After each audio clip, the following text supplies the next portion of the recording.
Well, boy, did we see quite the event overnight here. A rare overnight hail event for us in the North Metro area, as big as baseball-sized hail in parts of the North Metro area, as well as the northern I-25 corridor earlier on this morning. This is Milliken, where we saw baseball-sized hail. We're going to get into the reasons why we saw this, because it is rare, of course, for us in eastern Colorado to get overnight hailstorms like this covering the ground there in Milliken. It has long since melted off. However, baseball-sized hail leaving busted windshields in its wake. We saw those also in Wellington, Johnstown, 2-inch diameter hail that's the size of a hen egg, and an Eaton golf ball sized hail, Lucerne, 1.25-inch sized diameter hail that's the size of a $50. So we saw some major hail. Those dew points, though, that's the measure of the amount of moisture in the atmosphere. This, as of this morning, where we saw dew points in the low 60s. Put that in perspective, that is the highest dew point we've had by far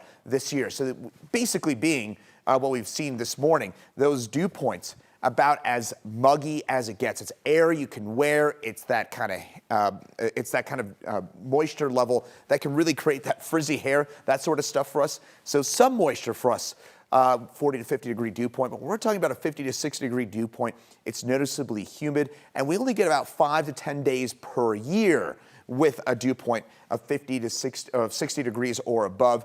And when we usually lack is that low level moisture, especially in the middle of the night. So you have that. Think of the low-level moisture as the gasoline. Then we had a cold front move through. Think of that as the match. So we had those two things. We usually lack both of those at the same time. Usually the instability not high enough, but it's more common further east in Kansas, where you have that more of that low-level moisture. Same for Oklahoma and Texas, but in Colorado, we're usually a bit too dry to get overnight storms. That's what made what we saw last night very unusual.